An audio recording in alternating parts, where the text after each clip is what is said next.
ভাঙড়ের পবিত্র ভূমিতে কোনো বোম বাঁধা লোকের ঠাঁই হবে না, ভাঙড়ের পবিত্র ভূমিতে কোনো নটোরিয়াস ক্রিমিনালের ঠাঁই হবে না। এটা হবে তো নাকি ভাই? এই যারা উত্তর দেবেন, মায়েরা উত্তর দিতে হবে তো নাকি?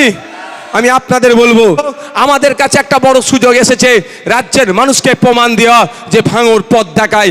কেমন পথ? মমতা ব্যানার্জি যাকে নিজে বলছে তুই বোম্বা দিস, তাকে ভাঙড়ের বিধায়ক বানিয়ে, তাকে তৃণমূলের প্রার্থী বানিয়েছে, যাকে national human rights commission notorious criminal বলছে, কুখ্যাত দুষ্কৃতী বলছে, তাকে মমতা ব্যানার্জি ধরে ভাঙড়ের মানুষের মাথার উপরে বসাতে চাইছে। এখন ভাঙড়ের মানুষ আগামী 29 এপ্রিল এর জবাবটা দেবে, এর উত্তর দেবে, মমতা ব্যানার্জিকে দেবে, রাজ্যের মানুষের কাছে বার্তা দেবে। ভাঙড়ের পবিত্র ভূমিতে কোনো বোম বাঁধা লোকের ঠাঁই হবে না, ভাঙড়ের পবিত্র ভূমিতে কোনো নটোরিয়াস ক্রিমিনালের ঠাঁই হবে না। আমি আপনাদের ভোট নিয়ে মিনিস্টার হতে পারতাম কি পারতাম না আপনারা বলুন? আমি চাইলে ক্যাবিনেটের মিনিস্টার হতে পারতাম, কারণ আমাকে সেই অফার ছিল, কিন্তু ভাঙড়ের মানুষকে আমি ছেড়ে যেতে চাইনি। ভাঙড়ের মানুষ 2021 সালে সুরতের বিপক্ষে গিয়ে যে আমাকে ভোট দিয়ে দৃষ্টান্ত তৈরি করেছে, ভাঙড়ের মানুষকে কোনোভাবে আমি আশাহত করব না।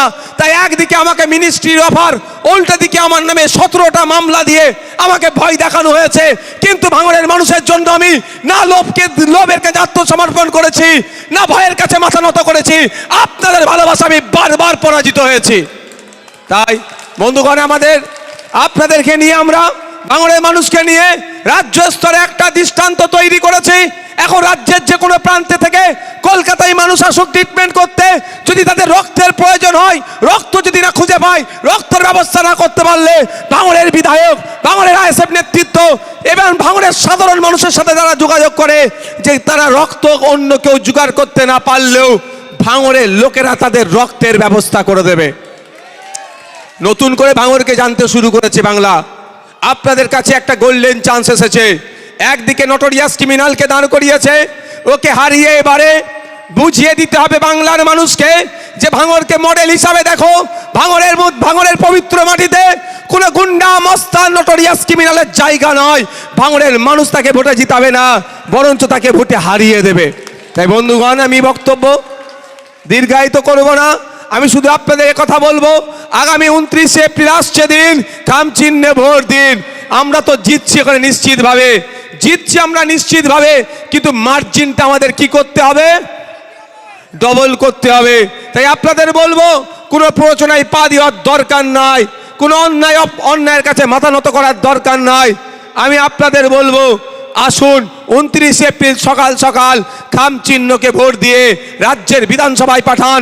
যেভাবে 5 বছরের ধরে আপনাদের সাথে, আপনাদের পাশে থেকে আপনাদের সাথ দিয়েছি, সুবিধা অসুবিধাতে আপনার পাশে এসে দাঁড়িয়েছি, একইভাবে যদি মনে হয় আগামী 5 বছর আমাদের এই নওশাদ সিদ্দিকী আমাদের পাশে থাকুক, বিপদে আপদে সামনের সারিতে দাঁড়িয়ে বুক চিতিয়ে লড়াই করুক, তাহলে মায়েদেরকে, বাপেদেরকে বলবো, আর অন্য কোনো জায়গায় হাত দেওয়ার দরকার নয়।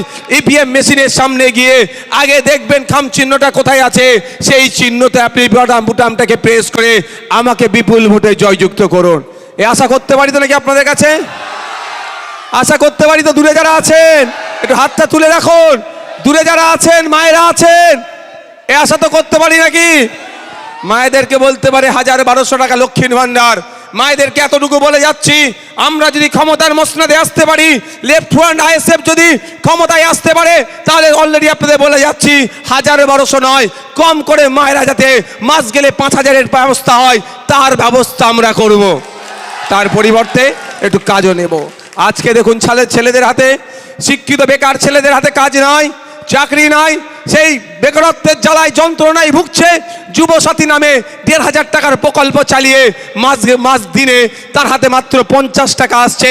আমি আপনাদের বলবো, যারা এখানে উপস্থিত আছেন, আপনার বাড়ির ছেলে মেয়েদের ভবিষ্যৎটার কথা ভাবুন।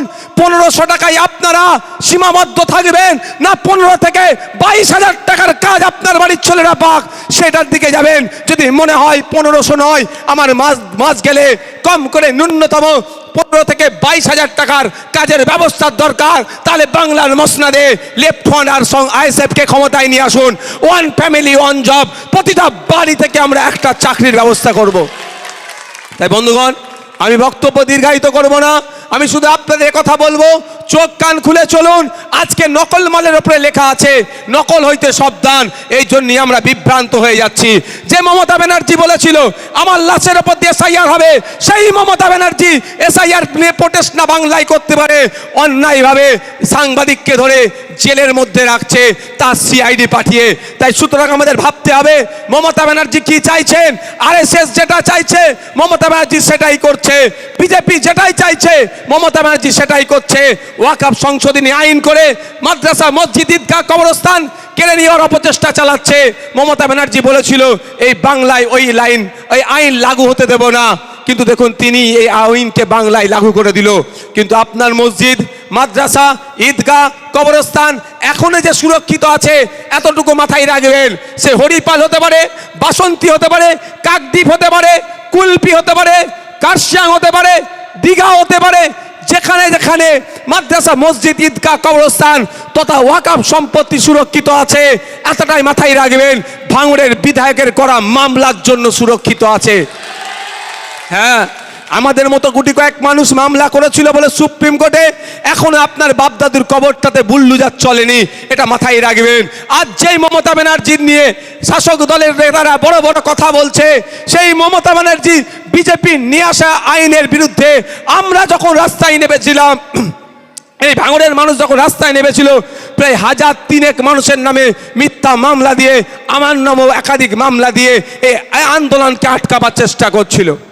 আমরা বিজেপির বিরুদ্ধে নেমেছি, যে বিজেপি মাদ্রাসা, মসজিদ, ঈদগাহ, কবরস্থান তথা ওয়াকফ সম্পত্তি কাটতে চাইছে।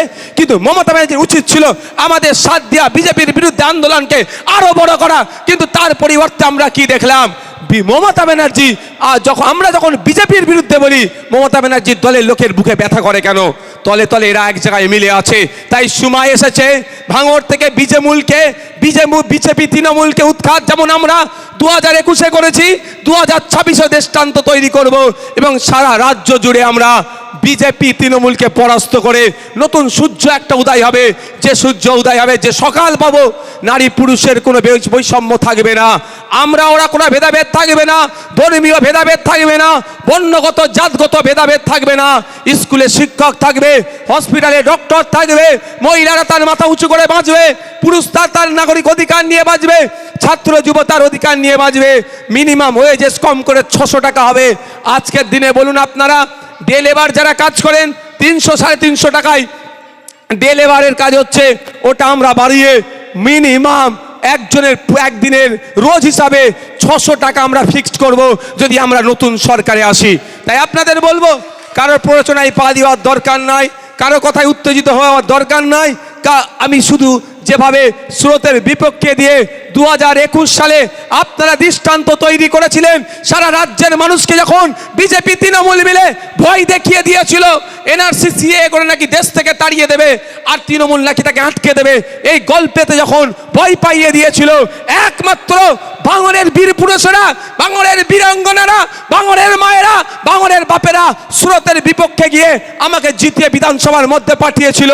আর আজকে দেখুন, দেগঙ্গা বলছে, আমডাঙ্গা বলছে, অশোকনগর বলছে, মধ্যমগ্রাম বলছে, পলাশী বলছে, কুলপি বলছে, সারা রাজ্যের বিভিন্ন জায়গা থেকে আওয়াজ একটাই উঠছে, দ্বিতীয় ভাঙড় তৈরি হবে, দ্বিতীয় ভাঙড় তৈরি হবে। আজকে ভাঙড়ের মানুষকে আমি স্যালুট জানাই, ধন্যবাদ জানাই। ভাঙড়ের মানুষ যে আশার বীজ বপন করেছে, যে রাস্তা দেখিয়েছে, এক বিধায়ক 293টা বিধায়ককে হিলিয়ে দিতে পারে, অন্য অন্য বিধানসভার মানুষেরাও সেই সাহস পাচ্ছে যে নওশাদ সিদ্দিকীর সাথে 2026 সালে শুধু নওশাদ সিদ্দিকী একা যাবে না, ক্যানিং পূর্ব থেকে যাবে, ক্যানিং পশ্চিম থেকে যাবে, কুলপি থেকে যাবে, রায়দিঘি থেকে যাবে, বাসন্তী থেকে যাবে, মিনাখা থেকে যাবে, এমন করে রাজ্যের বিভিন্ন প্রান্ত থেকে বিধায়ককে জিতিয়ে নওশাদ সিদ্দিকীর দ্বিতীয় তৈরি করে আইনসভার মধ্যে পাঠাতে হবে। নওশাদ সিদ্দিকী এবং তারা মিলে এই লড়াই করে মানুষের অধিকারকে সুনিশ্চিত করবে, ধর্মীয় বিভাজনকে বন্ধ করবে। তাই আপনারা যে রাস্তা দেখিয়েছেন, সেই রাস্তার দিকে আজকে অন্য অন্য বিধানসভার মানুষেরা চলছে। তাই ভাঙড়ের মানুষকে বলবো, আমাদের কাছে একটা বড় সুযোগ এসেছে রাজ্যের মানুষকে প্রমাণ দেওয়া যে ভাঙড় পথ দেখায়।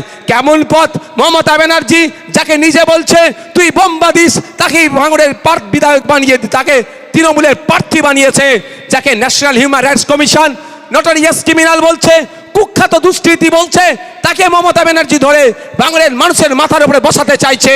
এখন ভাঙড়ের মানুষ আগামী 29 এপ্রিল এর জবাবটা দেবে, এর উত্তর দেবে, মমতা ব্যানার্জিকে দেবে, রাজ্যের মানুষের কাছে বার্তা দেবে। ভাঙড়ের পবিত্র ভূমিতে কোনো বোম বাঁধা লোকের ঠাঁই হবে না, ভাঙড়ের পবিত্র ভূমিতে কোনো নটোরিয়াস ক্রিমিনালের ঠাঁই হবে না। এটা হবে তো নাকি ভাই? এই যারা উত্তর দেবেন, মায়েরা উত্তর দিতে হবে তো নাকি?